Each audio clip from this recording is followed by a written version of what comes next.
A mummy was opened in Egypt, and the strange thing pressed against the body was not a scarab, not a spell, not a golden charm. It was Homer, a Greek war epic riding shotgun into the afterlife. Welcome back to the sands, where history gets strange, because this is what it feels like when ancient customs officers open a 2,000-year-old suitcase and find the Iliad hidden in the lining. The viral version says the mummy swallowed Homer. No, the real version is cleaner and somehow weirder. Someone deliberately placed a papyrus from Homer's Iliad on the body and sent it across the border between worlds. Buried beneath the sand, something was waiting at Al-Bahnasa, the modern village over ancient Oxyrhynchus in Egypt's Minya Governorate. In April 2026, the Spanish and University of Barcelona-led mission announced the find from Tomb 65, Sector 22 in the High Necropolis. Roman period Egypt. 3 limestone chambers, mummies, wooden sarcophagi damaged by ancient looters. The tomb was sealed, but the mystery was not. And here is the correction that matters. The papyrus was not found deep inside the corpse or in the stomach. It was a sealed packet placed over the abdomen to chest area, built into the funerary procedure like luggage strapped to the passenger. Rhynchus makes that strange detail possible without making it simple. This city was basically a cultural airport terminal. Egyptian gods at one gate, Roman power at another, Greek books passing through customs with ink still wet in the memory. Oxyrhynchus is famous for papyri, yes, but usually from rubbish heaps, archives, broken scraps of daily life. This one is different. The University of Barcelona called it the first known Greek literary text deliberately incorporated into mummification. Ancient Egyptians did not just build monuments, they built messages. This time, the message was written in Greek hexameter. Then the text was identified and the suitcase got heavier.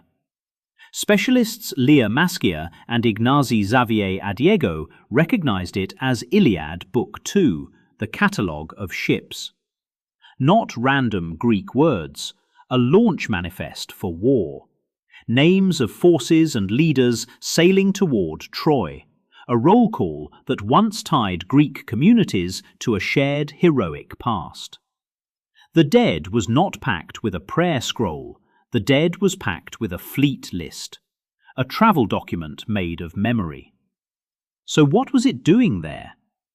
Sort the theories like contraband on a table. Recycled packing paper is the least mystical option.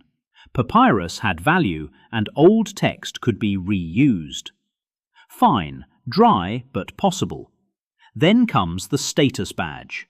Homer as education, Greek identity, family memory, elite taste in Roman Egypt. Very human.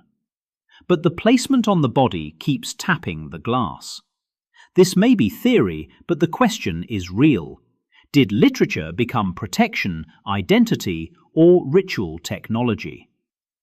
And this is where the story starts to shift, because the wider excavation context also includes reports of gold and copper tongues. Carefully, that does not prove this same mummy had one. But in Roman Egypt, metal tongues speak loudly as an idea. The dead were being equipped to talk at the border, to answer, to pass. So if a tongue was for speaking, what was Homer for? A passport? A name tag? A memory weapon? Some unopened packets are still awaiting tomographic analysis, while infrared imaging and digital microscopy are already pulling words from damaged fragments. The suitcase is not fully unpacked. So no, this is not an alien artifact, and no, it is not a swallowed book. It is stranger in a human way.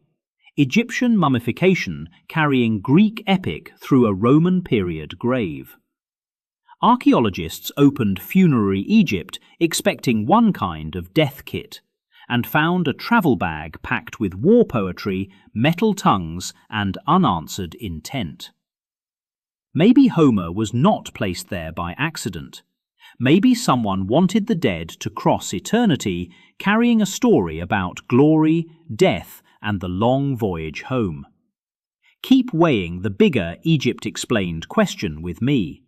Status, magic, memory, or messages left for us to decode. And remember, the sands still keep their secrets.